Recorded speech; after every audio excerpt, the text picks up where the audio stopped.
Today we're running a tabletop that's uncomfortable on purpose. The goal is to see whether our controls are defensible, our decisions are accountable, and our evidence holds up under pressure. The scenario: an adversary is extracting sensitive engineering knowledge from one of our models without hacking a single server. Our aerospace company uses an AI assistant to support suppliers and field engineers. It answers technical questions, summarizes specs, and provides maintenance guidance based on approved documentation and historical training data. The model's been reliable until today.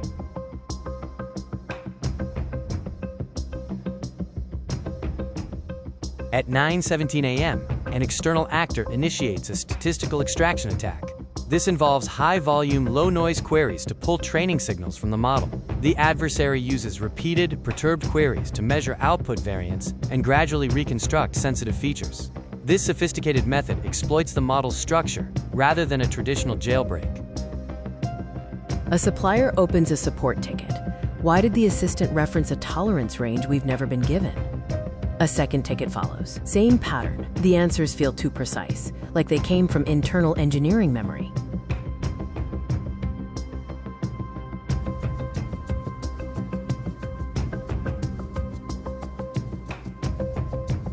This is the moment organizations either stay disciplined or spiral. Everyone wants to jump to a conclusion. The only thing that matters is evidence. What prompts were issued, what outputs were returned, what model version responded, and what the system state was at that moment.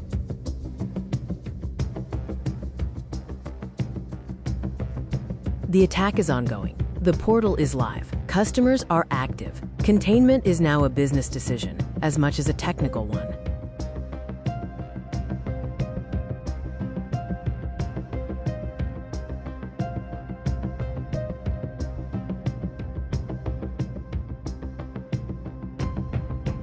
Now, the hard part.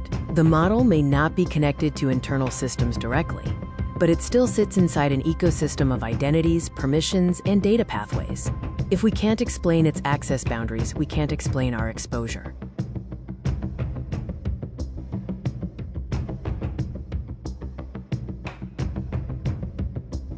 This isn't only about PII.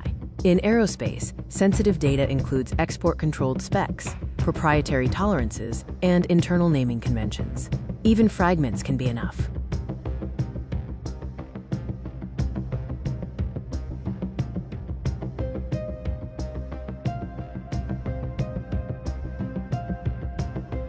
The pattern becomes clear.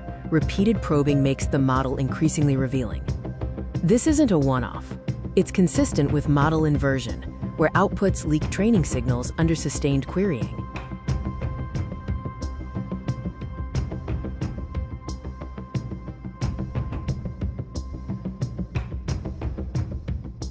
Mitigation has one job: reduce risk in a way we can defend. That means constraining output fidelity, limiting probing patterns, validating access pathways, and preserving every decision and change as evidence.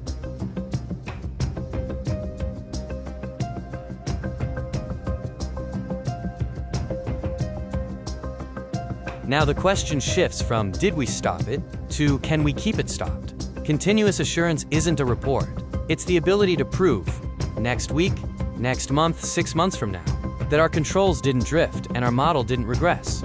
This tabletop wasn't about whether the model is smart. It was about whether the organization is disciplined. Model inversion doesn't need malware. It needs exposure, repetition, and weak boundaries. The organizations that survive these moments don't rely on intent. They rely on defensibility, evidence, and continuity.